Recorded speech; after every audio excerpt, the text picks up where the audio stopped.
Hello, good evening. Welcome to our Saturday night episode of Brett's Old Time Radio Show. A huge thank you for taking the time out from your day to join us for our regular late night visit to those dusty studio archives of old time radio shows right here at my home in the southwest of the United Kingdom. We've been on the beach a lot of the day today. Well, let me tell you what we've been up to. Last night we had a lovely meal in my favourite restaurant in the world, the Smuggler's Kitchen in Beer, and they never let us down. So we had a nice time in there. Then following that, this morning, it was low tide at 10:30. We got ourselves ready. William got his bucket out and his net and all the gear he needs because William's a proper adventurer. He absolutely loves spending time looking around the rock pools. It can be a long process, I can tell you. But he absolutely loves it, and that's what we've done today. We've taken a few pictures because he's got a new book coming out, all about rock pool adventures. And I know you're going to love it. And, well, you'll be able to check it out very, very soon. For now, I'm Brett. I'm your host for our Nighttime Podcast. Welcome to another episode. We've got Facebook, Instagram, YouTube, and TikTok, all called Brett's Old Time Radio Show. If you'd like to see a little bit of content of us down on the beach, you could check out our social media, and it's all on there. Now then, of course, with it being a Saturday night, it's another adventure with insurance investigator Johnny Dollar, this one called the Rochester Theft Matter, first broadcast on the 12th of May, 1953. Wrigley's Spearmint Chewing Gum, the refreshing, delicious treat that gives you chewing enjoyment, presents for your listening enjoyment, John Lund as Johnny Dollar. New York Police Department calling. Mr. Dollar, will you accept the charges? Yeah, put them on. Just a moment, please. Ready with your call to Hartford, Connecticut. Go ahead. Hello, Dollar? That's right. This is Sergeant Papish, robbery. I have a notation here. You're the one to contact in the case that came up. Allied Adjustment Bureau? Well, I've done a lot of work for him.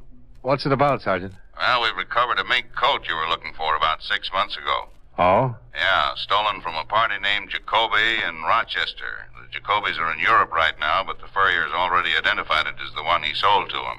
Jacoby? Rochester? Yeah. Oh, yeah, I remember. It was insured for $5,000. There's some other things taken in the same haul. A watch, rings, bracelet. That's the job. So far, we just have the coat and the girl who was wearing it. What does she say? Nothing. So far, she's got a couple of bullet holes in her. Maybe I better get down there, Sergeant. Room 212, Sergeant Papish. Right.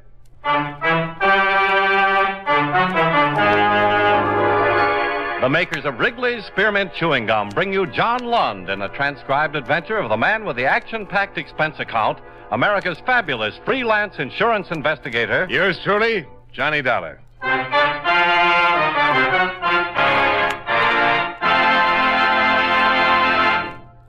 Wrigley's Spearmint Chewing Gum refreshes you. Wrigley's Spearmint Chewing Gum gives you real chewing enjoyment. Yes, for chewing enjoyment plus refreshment, it's Wrigley's Spearmint Chewing Gum. The lively, delicious flavor of Wrigley's Spearmint cools your mouth, helps keep your throat moist, and gives you a nice little lift. The good, smooth chewing of Wrigley's Spearmint helps keep you feeling fresh and alert, adds enjoyment to whatever you're doing. So for chewing enjoyment plus refreshment, treat yourself often to Wrigley's Spearmint Chewing Gum. Healthful, refreshing, delicious.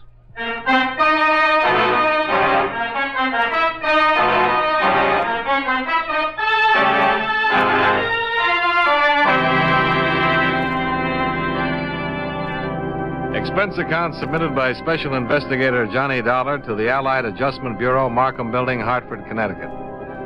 The following is an accounting of expenditures during my investigation of the Rochester theft matter.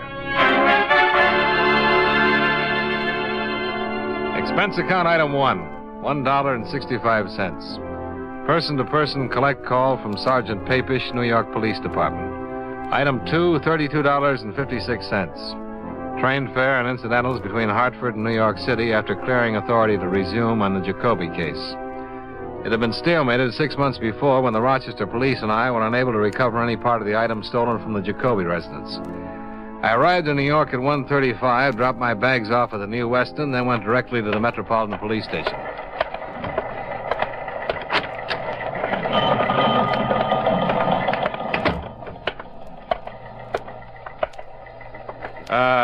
Hello. I wonder if you could help me. I'm looking for Sergeant Papish. I'm Papish. Oh, Johnny Dollar, Sergeant. Oh. Thanks for coming down, Dollar. Have a chair. Oh, thanks. Your mink coat's in the crime lab. They're looking it over. Uh-huh. We still haven't found out much about the girl who was wearing it. What's her name? Just Jane Doe for now. We didn't have her prints on file here, but we're waiting to hear from Washington now. She's been unconscious ever since we picked her up. Pretty bad shape. Oh, what exactly happened? It came in as a complaint about 3 this morning. A woman over on 57th Street telephoned about a disturbance. The prowl car went over to the address and found this girl lying in the entrance to the apartment house wearing the mink coat. She'd been shot twice. Uh-huh. No one in the apartment house seemed to know her or had ever seen her before. We asked about the neighborhood. No dice. But we did find out how she got there. Oh? The lady across the street said she saw a man drive up sometime after midnight and unload the girl from his car. She was able to give us a fair description of the car and the man. Here. Nice. But nothing definite. No license number or anything like that. Could be any car and any man, from what she said. Got an APB out, of course. Was there a purse or anything? Nothing. The dress she was wearing came from a store downtown. Hundreds just like it. The coat was the only item that might have helped, and it turned up listed in the stolen property file. How about jewelry? Small diamond ring on her little finger. When I looked over the list of things taken in that Jacoby robbery, it doesn't fit any of those. You can look at it if you want to. I'll take your word for it. I suppose the insurance company paid off the claim. Yeah, the whole thing. Well, at least we have the coat back for you. Maybe we'll get a line on the other things when this girl regains consciousness. If she does. Pretty bad, is it?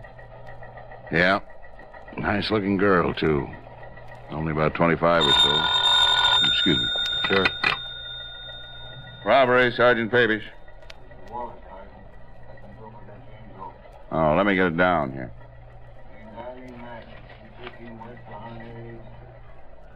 213 West. Right. Okay, see you there. Bye. Just got an answer from Washington. They able to identify the girl? Yeah, address and all. She had a postal savings once. Name's Eileen Madden. You mind if I go with you? Come on. Maybe you'll get back all of your loot.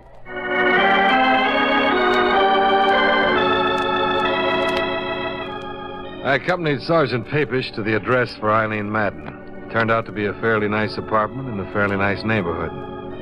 By the time we arrived there, a full crew of technicians were at work giving the place a complete check. Sergeant Papish introduced me to a tall, heavy-set man. This is Mr. Dollar from the insurance company, Walt. Sergeant Walter. Hi.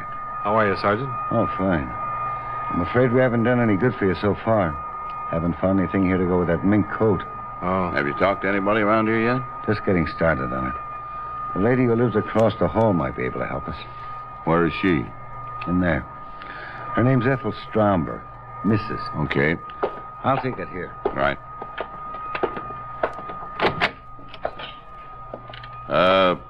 Are you Mrs. Stromberg? Yes, I am. I'm Sergeant Papish. This is Mr. Dollar. How do you do? How do you do? How is poor Eileen?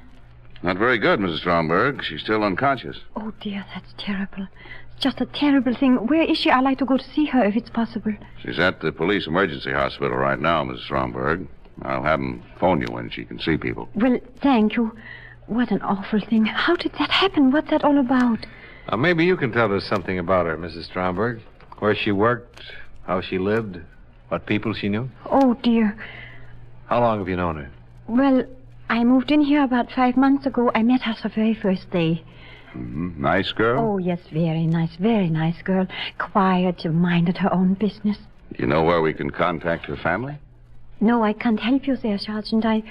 I know they live somewhere in California, but that's about all. She talks about them now and then. How about her friends here in town? What about them? Did she talk about any of her friends to you? What do you mean? Well, she's a pretty girl. Young.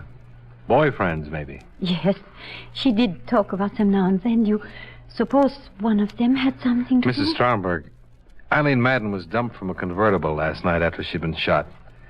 A witness described the car as possibly blue or black in color, white top, white sidewalls. She said it was a late model Cadillac or Buick. Do you know if any of Miss Madden's friends drove a car that comes near that description at all? Why, yes. Yes, I saw him pick her up one night. I was just coming home. Saw who pick her up, Mrs. Stromberg? A man she called Bill. Bill who? I really don't know his last name. She didn't introduce me to him. But she talks about him. He drove a black Cadillac. Can you tell us what he looks like? Well, he seemed very tall. As tall as Sergeant Papish here? So about your height, very nice looking. He seemed quite big. Husky, sort of. Very nicely dressed, too. What color was his hair? I don't know. He always wore a hat. I think it was dark, though. His eyes? I don't know. About how old would you say? Oh, I'm no good at this, but I say between 30 and 35. Seems to fit what we have from the witness. Yeah. This Bill, would you say he had money? Oh, yes, I would say so. He drove that nice big convertible. He always dressed so nice. And he gave Eileen pretty nice things. Do you know if he ever gave her any jewelry? I don't know. I don't think so. Eileen would usually run across the hall and show me when he sent her something nice. I don't remember her ever showing me any jewelry. I just talked to the hospital. How is she? Just coming around. I think you better go over there and talk to her if you're gonna. Is she bad? They think she's dying, Mrs. Stromberg.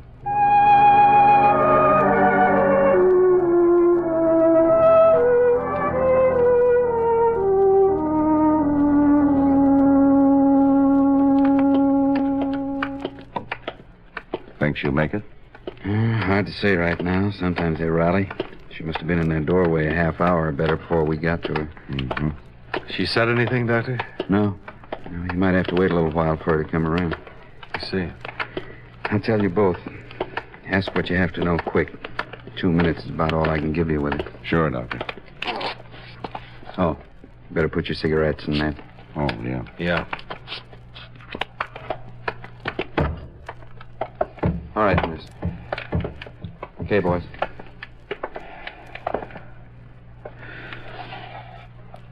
Is she conscious? Yeah, she can hear you. Are you Eileen Madden? Is Eileen Madden your name? Yes. You're seriously hurt, Miss Madden. Can you tell us how it happened? Miss Madden? No. Bill shot you? Yes. What's Bill's name? Where can we find him?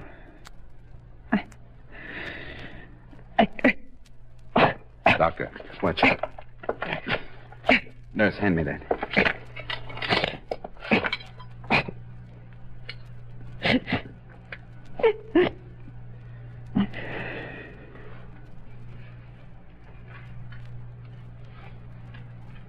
Sorry, fellas. There was nothing I could do.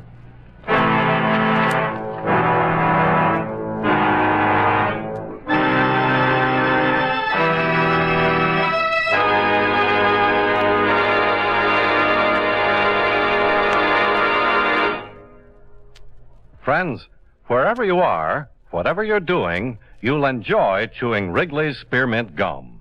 Chew Wrigley's Spearmint while you're working. The lively, full-bodied flavor of Wrigley's Spearmint gives you a refreshing little lift. The smooth, pleasant chewing of Wrigley's Spearmint Gum helps keep you feeling relaxed and satisfied. Makes your job seem easier. Chew Wrigley's Spearmint Gum in your home, when you're out walking or driving, when you're enjoying sports and other activities. Wrigley's Spearmint Gum tastes good anytime, and the natural chewing aids digestion and helps keep your teeth bright and attractive. Yes, wherever you are, whatever you're doing, you'll enjoy chewing Wrigley's Spearmint Chewing Gum. Healthful, refreshing, delicious. And now, with our star, John Lund, we bring you the second act of Yours Truly, Johnny Dollar.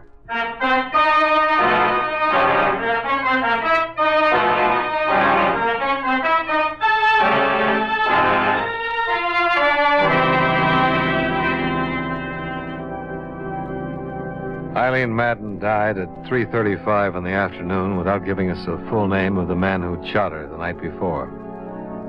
I stayed with Sergeant Papish and Sergeant Walters as they continued their investigation of her death and the appearance of the mink coat, covered in policy number 27M55567, issued to Roland J. Jacoby, Rochester, New York. The apartment where she had lived yielded some information. Here it is. Letters from Robert J. Madden in Riverside, California. Looks like her father. Okay, we'd better notify him. This might be the best lead. What's that? This picture. Found in one of her closets. Let's see. $1. Oh, thanks. Love, Bill. He loved her, all right. Yeah. Anybody identified this yet? That Mrs. Stromberg's supposed to be here right now. What time you got? Oh, 1:30. She said she'd be here at 6. Anything on the bullets? They didn't check with anything in our lab. Ballistic says it was an Army 45. The old 1911 model. Pretty good gun for killing. What gun isn't?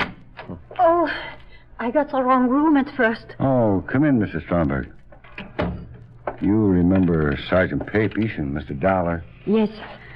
Do I have to answer more questions? Not many more. Oh, I'm just all worn out. I can't get over this terrible thing happening to Eileen.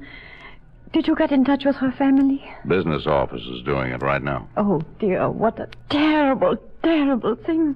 Mrs. Stromberg, you ever seen this man before? Oh, yes. That's Bill. The man Eileen's been going with? Yes. The man who drives the black Cadillac convertible? Yes, that's him.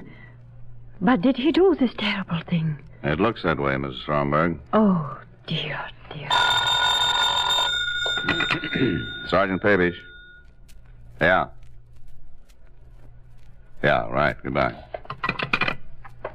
Did Eileen Madden ever mention to you that she had been married? Why, no. She never did. Was she? In the state of New York in 1951. Just found out from vitals. Divorced? Yeah. Her ex-husband's name is Bill. Bill Powers.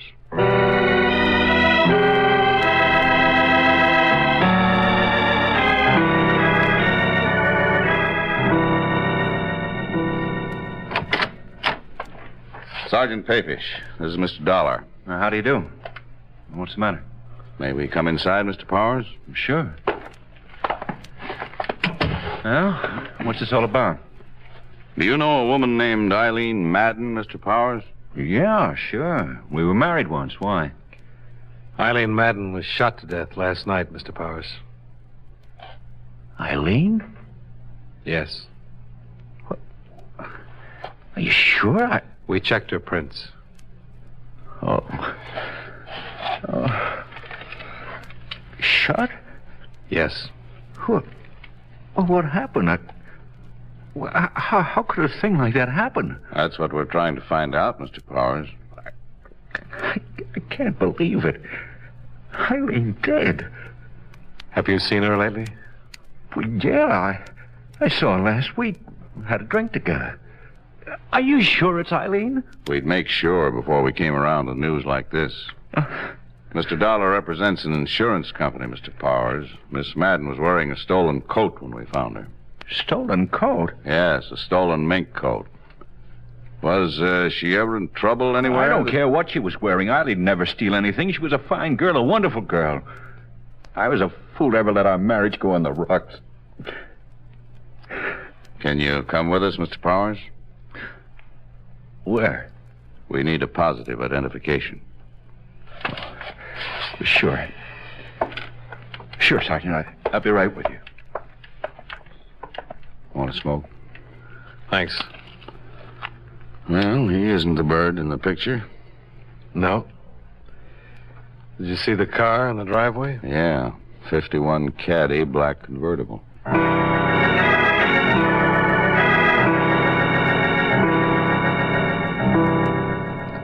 On the way to the city morgue with the ex-husband of Eileen Madden, we tried to get more information from him regarding her activities up to the time of her death.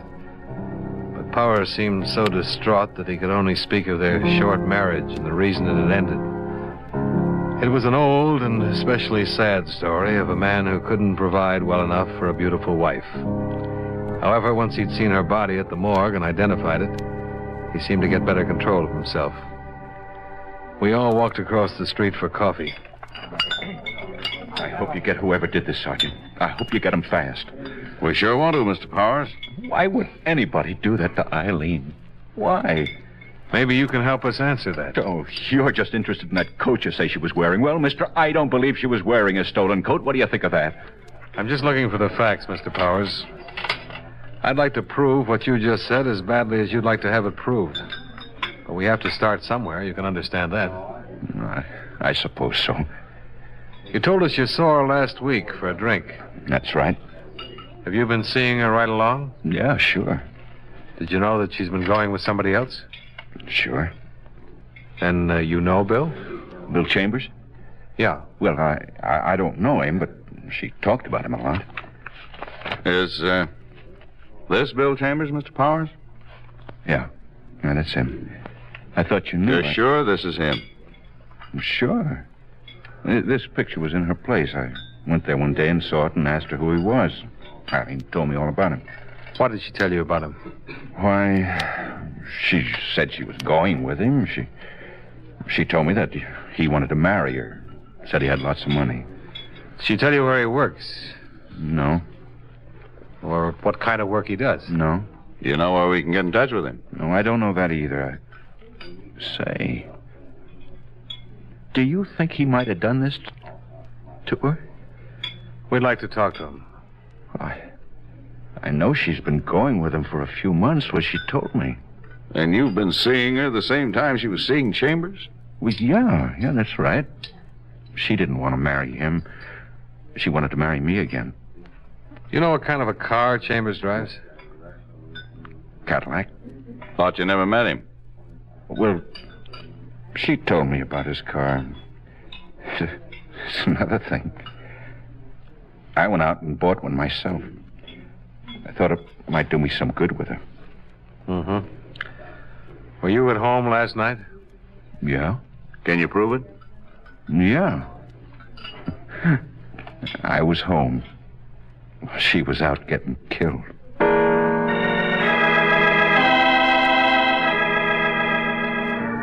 The name William Chambers was checked through the New York police files. They listed 24 persons who more or less fit his general description. It took 2 days to locate and talk with all of them. Neither Mrs. Stromberg nor the witness who had seen the body dumped from the car could identify any of them. An all-points bulletin regarding the suspect and his car had been issued as soon as we learned his name. Same results, nothing.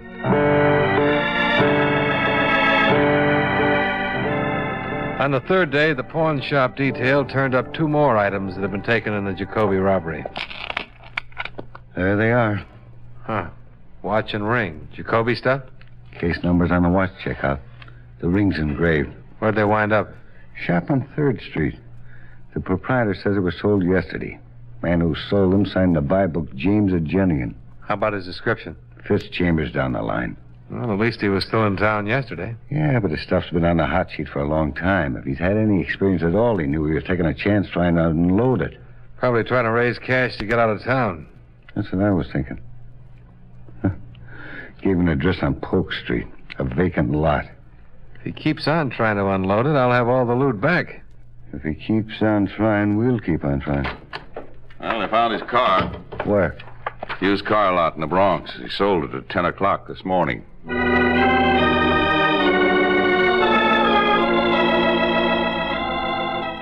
At the used car lot, we learned that a man answering the description of William Chambers had driven in that morning and offered a black 51 Cadillac convertible for sale.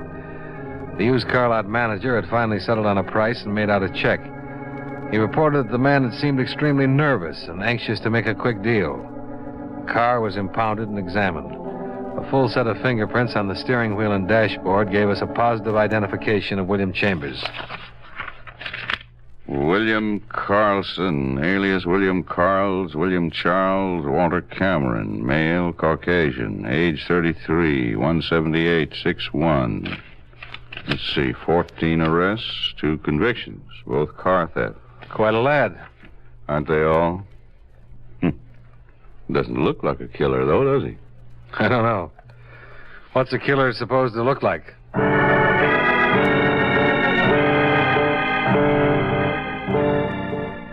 The search to locate William Carlson, alias William Chambers, extended to all parts of the city. The associates and relatives listed in his criminal file were contacted and questioned. All of them denied having any knowledge of his whereabouts. In the meantime, 2 more pieces of stolen property connected with the Jacoby theft were recovered by the pawn shop detail. Each of the pawn shop proprietors identified the mugshot of the wanted man. He'd used different names in each instance. The handwriting was the same. Each address had to be checked out. I went with Sergeant Papish to the one he had given on 78th Street. It was not a vacant lot. Hello? Hello. We're looking for William Courtney. You found him? Huh? Cops? Yeah. Come on in. Hold still. I'm clean. Checked me through the Bible yesterday? Yeah. Your name's Carlson, isn't it? William Carlson? Yep. We've been looking a long time for you. I know. Yesterday, I decided I'd let you find me. I gave my right address. You want to get your hat? Sure. Look, I didn't mean to kill Eileen. I didn't mean to at all. I want you to know that. Let's talk about it downtown. No, we won't. I'm not talking to anybody downtown. I'm talking to you two right now, and that's it. So you better listen. Okay. I've been doing pretty good with these house jobs. Real good. Enough to buy myself a nice car, get some clothes, get around a little bit. I work all alone. I met her. I liked her. I wanted to marry her. I did. I really did. We went out the other night, and I gave her the mink coat for a present. I thought that'd cinch it. She didn't want to take it. She told me she was going to marry some guy she'd been married to before. I let her have it. That's all? That's all. That's it, mister. I could have run. Sold my car. Getting rid of a lot of odds and ends I have around. I decided not to, after all. I don't want to run. Okay, let's get with it. Remember, I let you get me. I wrote my address right down where I knew you'd check it out. Okay. And there's no more talking. You two got it all straight. What's the matter with you, anyway? You got it all? I mean, about everything? Yeah, I've got it. Okay. Hey, wait a minute. You guys are too late. I took it when I heard you knock on the door. Where's the phone? It's too late, I tell you. It's in my stomach now. It's too late. Not for me, brother. I handle plenty of babies, just like you. That's too late. Grab him, Nip. I got it. Go. Look out. Shut up. You're going to stand trial, baby. Sergeant Papish had handled attempted suicides. A lot of them. And in the 5 minutes before the arrival of the emergency ambulance, he managed to force William Carlson to take an antidote that saved his life.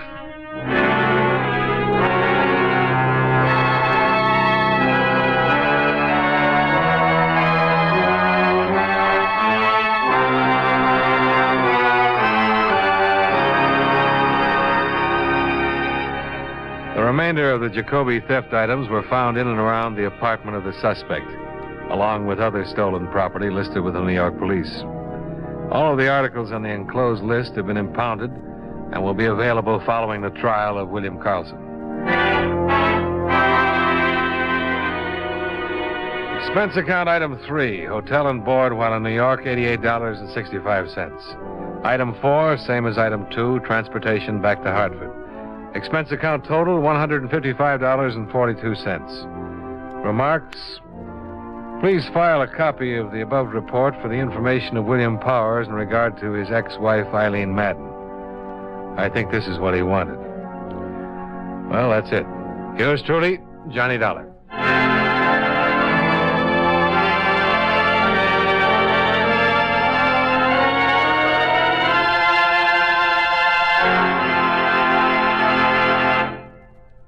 Remember, friends, Wrigley's Spearmint Chewing Gum refreshes you.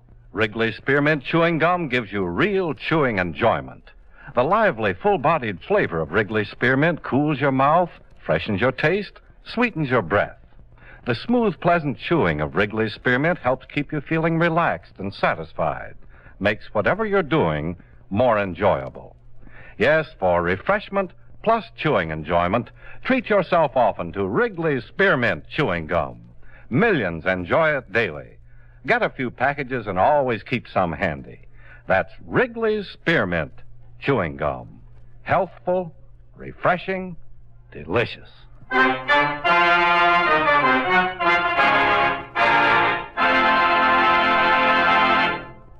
Yours truly, Johnny Dollar, brought to you by Wrigley Spearmint Chewing Gum, stars John Lund in the title role and was written by E. Jack Newman with music by Eddie Dunstetter.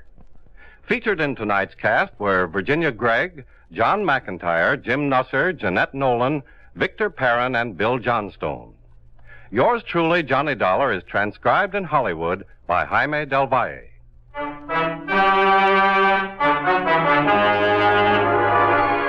The makers of Wrigley's Spearmint Chewing Gum hope you enjoyed tonight's story of Johnny Dollar and that you're enjoying delicious Wrigley's Spearmint Gum every day.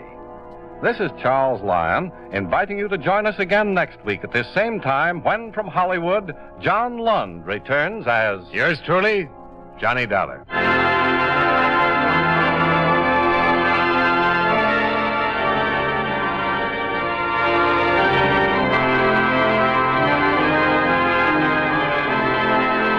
This is the CBS Radio Network.